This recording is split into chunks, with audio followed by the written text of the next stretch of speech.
Hello, dear CSU, and welcome to another Coffee and Coaches. Al, are you spilling your coffee? Just choking on it a little. It's okay. Oh, don't do that. No problems. No, we need you today. So today we are going to be talking about maps data, which is a very big topic actually, but Al is going to walk us through some of the data that we can find. Yeah, so more or less what I'm going to do is take a look at a couple of the reports that we can look at. Now that we're coming up on, I guess we've extended our map testing window a week, so it'll be closing this Friday, and then we'll go right into break. And well, it might give you something to do over break if you really want to spend some time looking at data, but otherwise I would suggest shutting everything off and actually taking a break. I'm going to try and share my screen here. Let's see.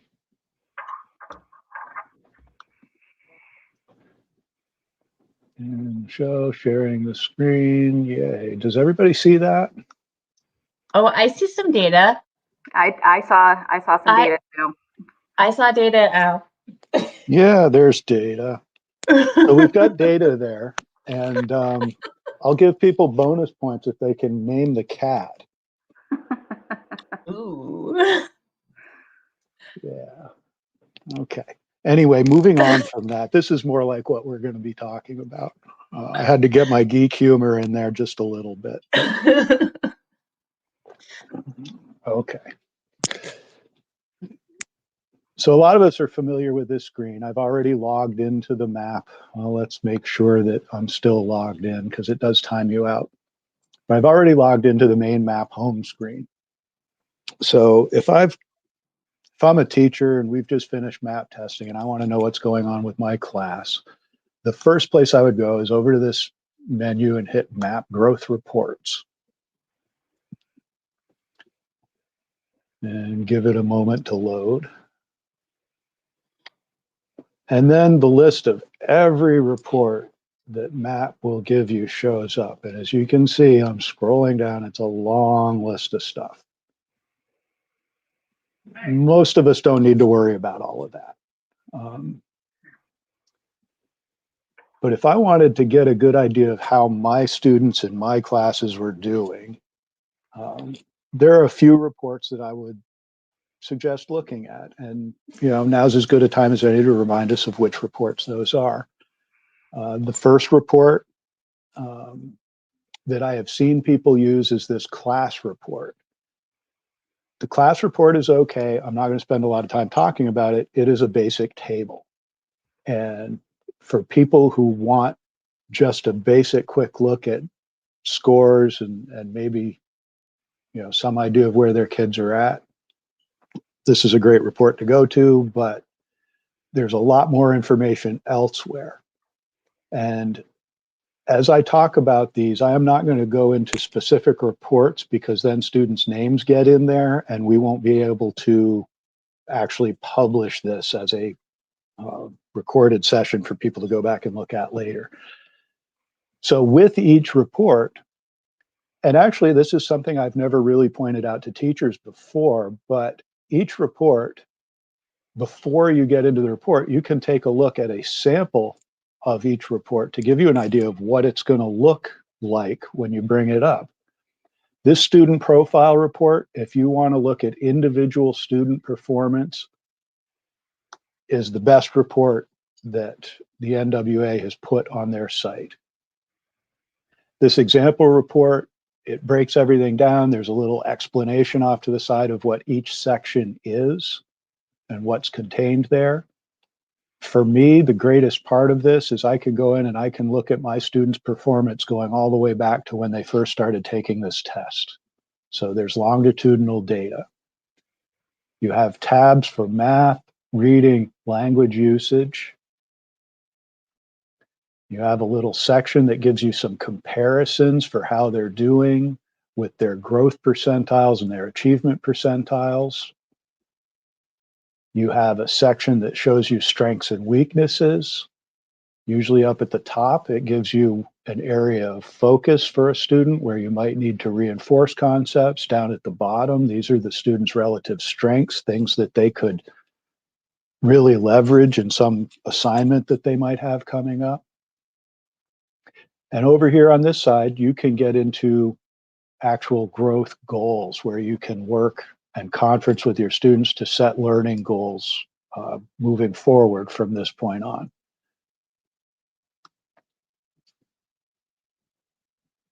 A little further down the report, as you scroll down the page, you've got this quadrant chart. It shows where your student is on a quadrant graph with achievement on the x-axis and growth on the y-axis. So in this particular example, we have a student who's below the 50th percentile in achievement, but above the 50th percentile in growth. And if you're below in achievement, if you're above in growth, that's a good place to be, because this kind of sustained growth performance will bring the achievement over here into this green quadrant. If you go, sorry, I'm scrolling fast, but if you go into this area and start clicking on these different categories here, you notice they're broken out into goal areas or target learning areas. If you click on one of those, you get this information, this kind of information pops up, which shows you a list of all of the learning targets that a student might be ready to start learning, or things that they need to have reinforced for them. They're all listed in that area of the report. And again, if you click on the growth section of that student profile report, you get a much larger page where you can actually look at this, at a student's performance, their actual RIT score numbers, their growth numbers, the percentiles, and then you can create an action plan with your students for how you're going to, what kinds of things you want to learn, what you want to work on moving forward. Okay, so that is a snapshot of the student profile report. The next report that I might suggest looking at, if you want a quick idea of what's going on with your class, is this achievement status and growth summary with Quadrant Chart. If I pull that up, the first thing that shows up is a larger view of the quadrant chart, and all of the students in your class are going to be plotted there. You can select which subject you want to look at. You can select genders. You can select other groups. Within the report, when you're on the live view, you can actually adjust these, the quadrant bars. Say you have some more aggressive targets and you want to see which students are showing up above 60th percentile, you can actually move this bar over. If you want to look at growth above the 60th percentile, you can move the bar up and reshape the chart. For me on this chart, what I would really be looking for, I want most of my students up here in the upper right quadrant. That's above average growth and above average achievement. Very hard to achieve that. But what I'd really be looking for are students down here in this lower left quadrant, because these are students that need help with something. Their growth, if you end up in this quadrant, it's because you're not on grade level with your knowledge, but you're also not learning at a rate and pace that would help you catch up to grade level. So this is an important section of the chart to pay attention to. This lower right quadrant, I would also pay some attention to that, especially if I have a student that shows up at 80 or 90 percentile in achievement, but 20th percentile for growth. There's something going on there. You probably have a student who's, they're ready to move on, and they're ready to move on well beyond the average of their class, and they're bored. So their achievement is high, but they're not engaging in actual learning, so their growth shows up low. So students who show up in this quadrant, they need a little extra challenge.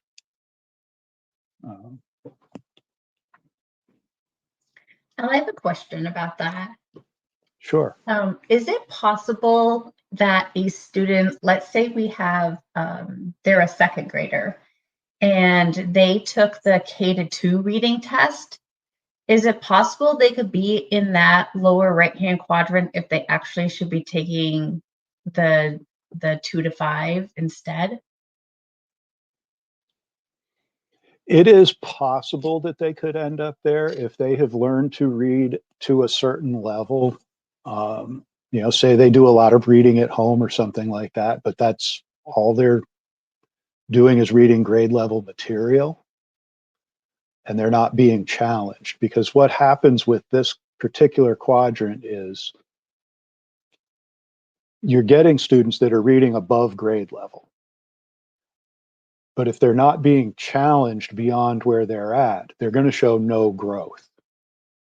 So if they're already reading above grade level and you're teaching at grade level, you're not challenging them to learn more. Okay.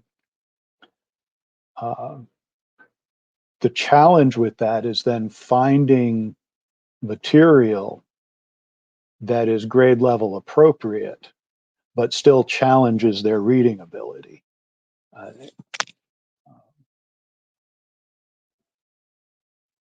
So does that answer the question? I hope. Yeah.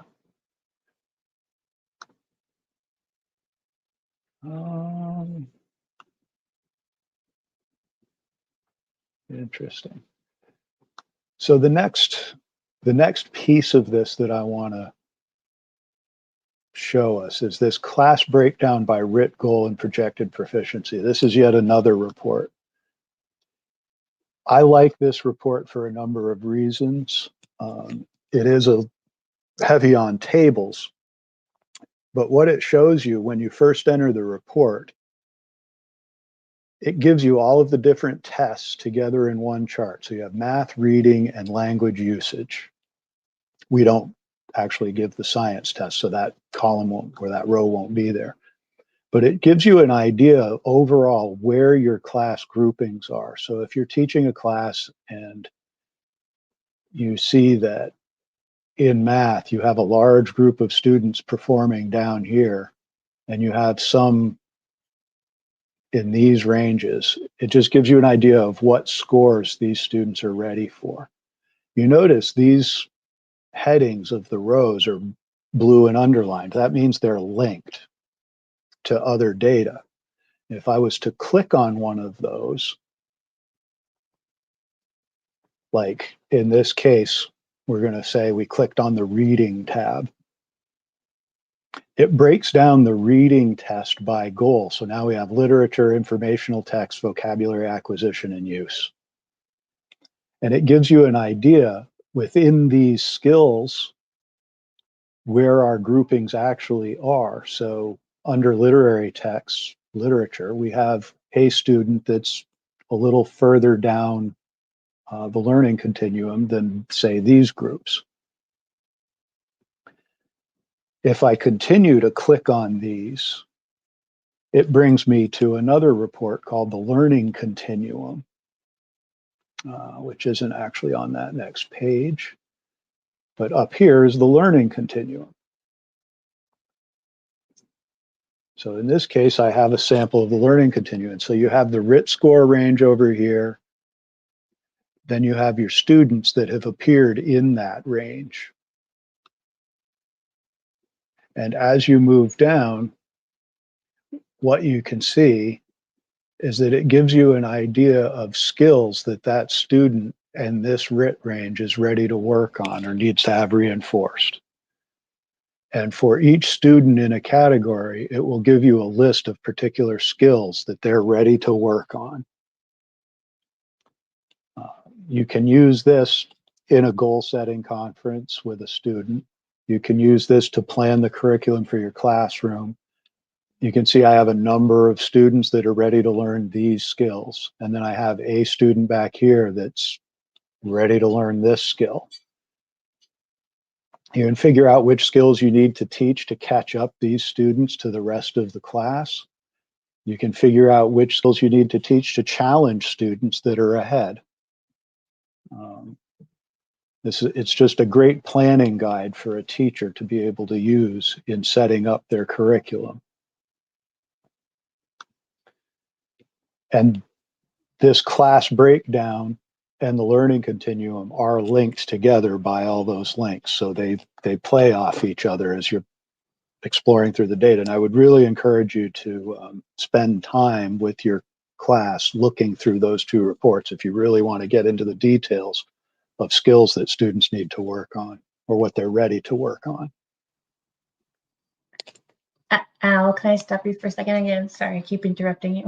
Nope, it's okay. In that learning continuum, I can't see very well, so I'm not sure if you had it clicked on the standards view or not.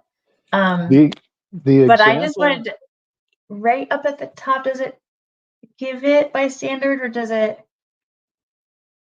so the example that we have is not clicked on the standards view, it is clicked on the topic view. Okay, so there is Okay. an option to click to the standards view for those that would rather see that, and then you can see your Common Core standards broken down and Right. know where each of your kids fall. And one of the questions that I get a lot is when they do that, why are my students not listed in this column? And it's because they're not at grade level. So they're either below or above grade levels. So sometimes you just have to click different grade levels to get the information. It is very important when you actually, I can't go into the full learning continuum because student names would show up, but up here in the setting options, it's very important to click not only your grade level, but the grade levels around you in order to capture all of your students. Otherwise, that's exactly what happens. Your students don't show up. And if they're not at grade level, they just won't show up in the learning continuum. So again, the learning continuum is probably one of the most confusing views that they have on this site. If you learn how to use it, it can be one of the most informative views that exists on this site. But it takes a lot of exploration and playing with the settings at the top in the view to make sure you're getting exactly what you need information-wise to do the planning work that you want to do. There is some time involved in that, and I'd be happy to make an appointment with anybody who wants to talk through it and work through it, just to get through all the odd little nuances of this particular report. I will caution people too, this is not a report I would ever print.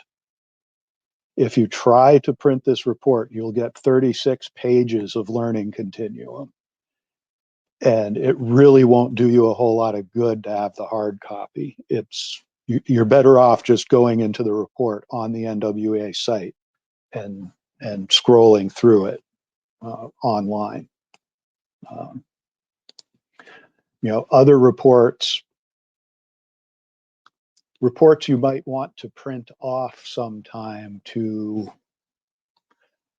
say you're having a parent-teacher conference or you have a parent coming in who wants to know where their students are. There's this family report that can be clicked and viewed that just gives you a basic idea of where a student is. This is the longitudinal data. It tells you the percentile they're in. It gives you math, reading, and whatever tests you're taking, math, reading, and in our case, language usage. And at the top of the report, there's an explanation of what each of those sections of the report actually is. It's a very basic report, but it's great for using in student teacher conferences. One other report that I have seen used for parent-teacher conferences is this student progress report. Similar idea. It gives you an idea of where a student has been over time. It gives you a table showing where the student has been over time. So you get to understand what kind of growth they have had, again, over time, and the percentile and achievement ranges that they're operating in. Again, another very basic report, but useful for those conference situations.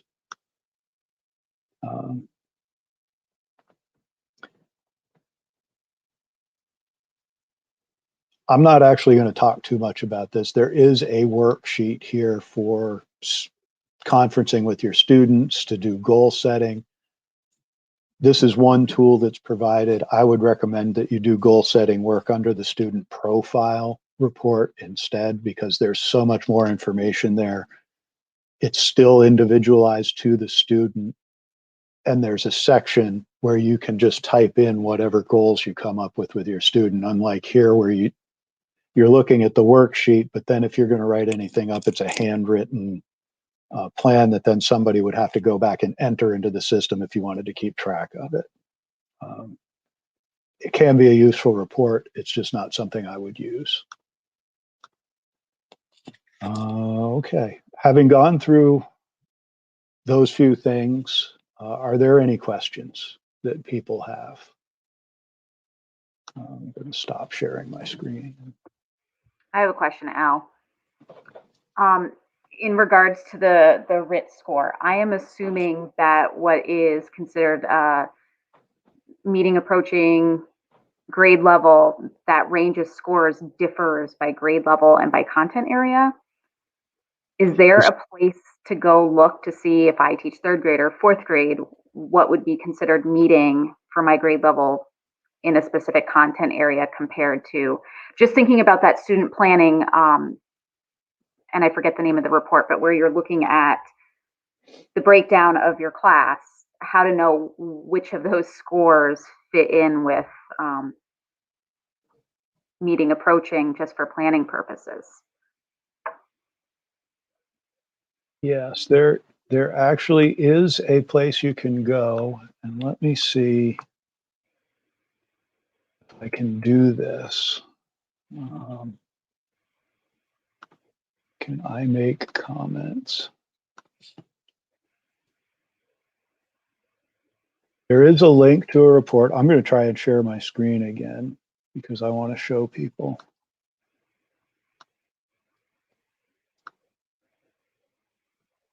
That tab right there.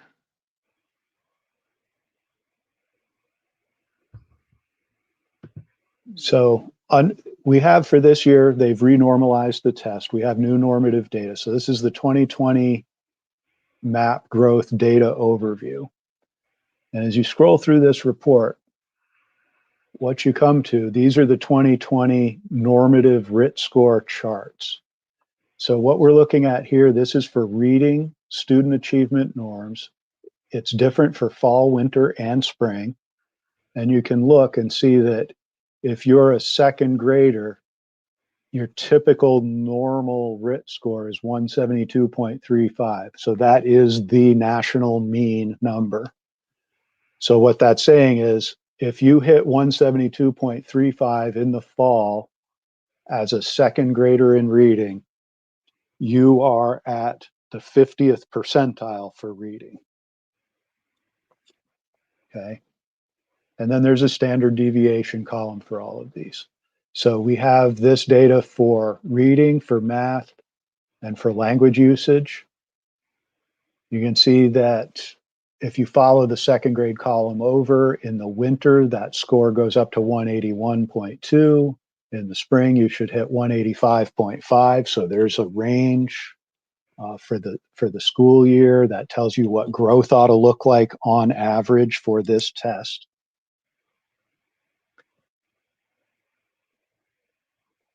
As you continue to scroll down, you see we have the reading growth norms. So what this is if you compare the fall to winter test terms for second grade in reading, we expect a student who takes the test in the winter to have increased their RIT score on average by 8.85 points. Okay.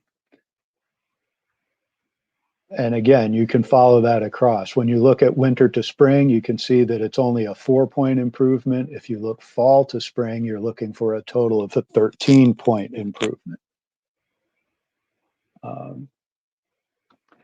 This file, it's a PDF file that you can search for. It's right on the NWA map page. Anybody can access it. You don't have to have any special permission. MAP goes to great pains to make all of their information freely available. If you want to understand the normalization studies that they've gone through, they make that report available to you too. I'll warn you, I've read it. It's very dry. It's about 186 pages long, and it's full of tables and all sorts of study information. I read it a couple of times because I had to. I wouldn't suggest it unless you're suffering from insomnia. You know, it'll help you sleep. But in any case, that tells you about where a student on grade level should perform. It's pretty much a 6-page PDF that you could print out and keep with you. As long as the 2020 norms are being used for this test, that chart would be good to have. Any other questions?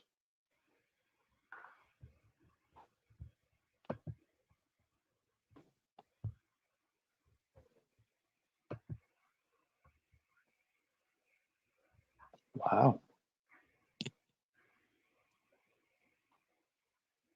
That was a great question, Corey.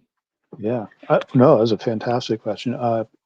It was a selfish question because my own children take the NEWA MAP test at their school, and they're very good about sending the reports home. But this year has just been an off year, and so my kids come home and tell me, but I never know what those numbers mean. Selfishly, I was curious, but as a teacher, I could also see how that information would be really helpful in trying to plan groups, because it's nice to know, you know, the group of kids that fall under that range, but what does that range really mean? Yeah. So. And you can use those tables to get a good idea of where your groups of students are. So, you know, say you were looking at this class breakdown report, and okay, what is a RIT range 191 to 200? You know, you can come down here. What test am I actually looking at? So reading 2 to 5. If I'm looking at reading and I'm in the 191 to 200 range, you're looking at roughly winter of 3rd grade to They're 5th graders. to 5th grade. Yeah.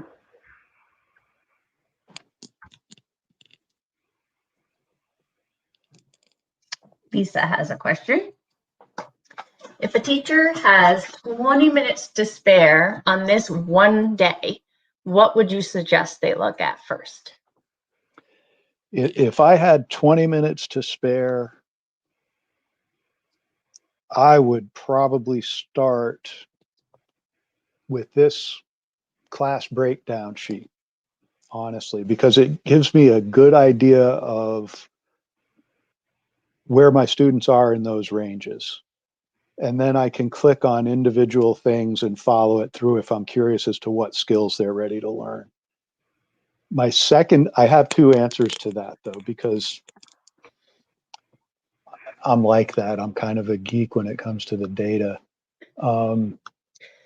This chart here is also a good chart to look at if you've got 20 minutes to spare. This example I actually don't like because there is a second piece to this chart, and it's a table down below the quadrant chart that shows you each individual named student, their RIT scores and ranges, their growth and achievement percentiles. And it actually compares the fall to the winter growth cycles right within the table. So between this one and that other chart, the class breakdown chart, it gives you a good idea where your class is. for each individual test. I That's like my this one. recommendation. I like that one too. So I had an administrator that gave each teacher this quadrant chart to go ahead and take a look at and see what noticings and wonders they had, and see what they could find and look at, because it really does help you get a bigger scope of what's going on in your classroom, and to see where those kids are. And it's interesting to click the names off, so you're not focusing on who these kids are, but just Yes. where they are and why they might be there, which is really kind of neat too. It's almost like protocol as a school that way. You know, if you took off grade, like any identifying information, and then ran a protocol on what do you notice, what questions do you have, what assumptions can you make, things like that, it would be interesting to see what you could get from that.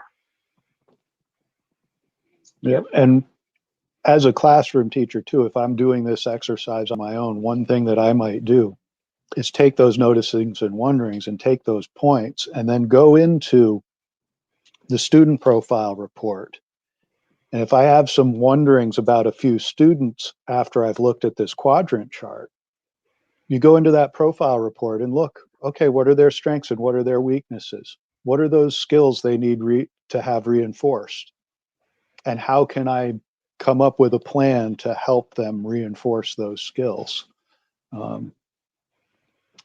You know, when we're talking about tier 1 and tier 2 intervention, this is a great place to go to look for those things. And especially from the classroom teacher's point in tier 1, I can use this for differentiating my instruction and come up with those good plans and some good scaffolding for those few students that need it. Al, you were talking too about that lower right-hand quadrant and how those are the kids that might need a little bit of reinforcing. And when you go into that student profile, you can see what they're ready to learn, what skills they're ready to do next.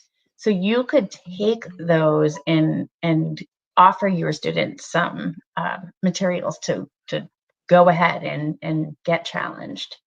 Yeah. And we are over time, so we apologize for that. But Al, I'm going to let you finish your thought. What were you just going to say? I was just going to say, with proficiency-based learning as a focus, you know, we do want to challenge students where they're at in terms of proficiency. If they're ready to move on, we should be helping them. Very well said. Yeah, absolutely. Well, Al, thank you as always. We love this.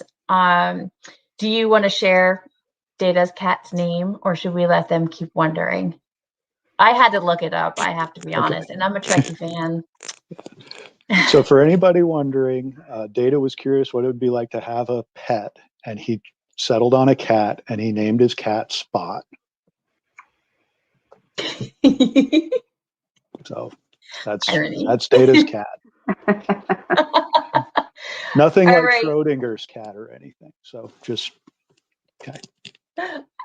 Just as a reminder, we are all on break next week, so we will not see you next week, but we will see you the week after, and we all hope that everybody just takes some time for themselves, rest, relax, do what you need to do, and we'll see you in a couple weeks. Bye, everyone. Bye.